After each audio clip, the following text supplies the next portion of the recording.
Okay, foundational things. Get sunlight in your eyes in the morning, especially on cloudy days, as many days of your life as you can, and make it a pleasurable thing. Yeah. Right? Just get up and get outside, get out on a porch, get outside, take sunglasses, just do it, right? Most days, if not every day. Try and get your sleep right. Now, younger people with different schedules, don't give up a social life, but, try and get a good amount of sleep. Get good at that. Some people are great sleepers, some people aren't. Very good idea, if you want to be healthy, to do 3 days a week of weight training. We're talking about 10 minutes of warm up and 50 to 60 minutes of working out. I would say 3 days a week of resistance training, and train your legs, guys, come on.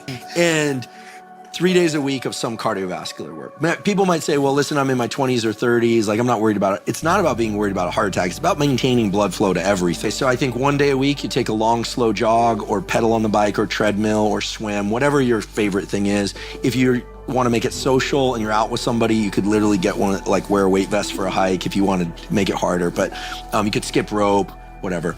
The other cardio day, sprint.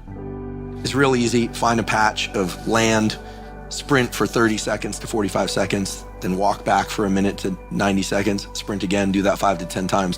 By the end, you will have increased your speed, your VO2 max, your output. Some other cardiovascular thing that's kind of fun. Could be basketball, could be skateboarding, something that you enjoy. At least 3 days a week. The other day is weight training. It's not complicated. And then 1 day a week, just take off as a recovery day. And the way to organize this so that your legs recover in time for the sprint day and your sprints are kind of double as a leg day, have some tool to be able to control your stress. Some people are super mellow, but some non-pharmaceutical tool. The double inhale through the nose, the physiological size. So big, deep inhale through the nose, then sneak in a little bit more air, then dump all your air with your mouth. That's the fastest way to calm down. If you're scared of public speaking, if you, you're tense about some interaction. And listen, if I can't bring you on board with that way, listen, I'll just be very direct. You want to delay orgasm. It works for that too. Because remember, orgasm is an increase in the what we call the sympathetic tone of the nervous system. It's actually kind of like the stress response, and then comes the relaxation. And I'm a big fan of cold showers and ice baths and cold. They have great banyas here in New York. Yeah. And, put yourself into uncomfortable cold 3 or 5 days a week. It's not about the metabolism increase as much as is the mental training of doing something that sucks. I mean, David Goggins has this right.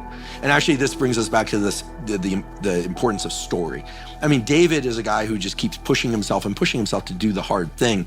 But I think the reason he's so effective as a communicator is because we understand that he had to go through a journey that was incredible, from being this 300+ pound guy to that, and he's still doing it. So we're in his story, he's still going.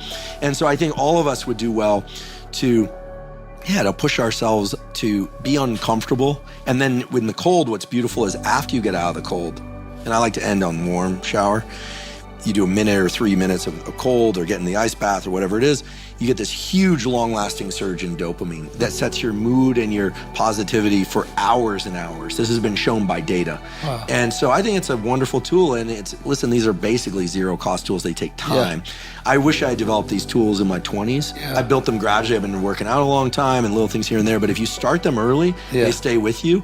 And I always think the best way to outperform everybody in your business, or at least keep up in very competitive business, and Joe Rogan is a beautiful example of this, is to take excellent care of your health. Yeah. Think about 3 or 4 4-hour podcasts a week, plus the comedy thing, but it's superhuman. Yeah. Plus UFC, you're doing this, people who are really good at their craft, invest in taking really good care of themselves. Yeah. And then, of course, that includes avoid toxic relationships. Mm-hmm. Just avoid them. They ruin people's lives. They'll ruin your life. Just do your best to be in healthy relationships, and then everything's good. And I don't say that lightly. That's a big one. Mm-hmm. I've seen so many people who were doing great, but because they got caught up in some drama, they just nosedived the whole thing.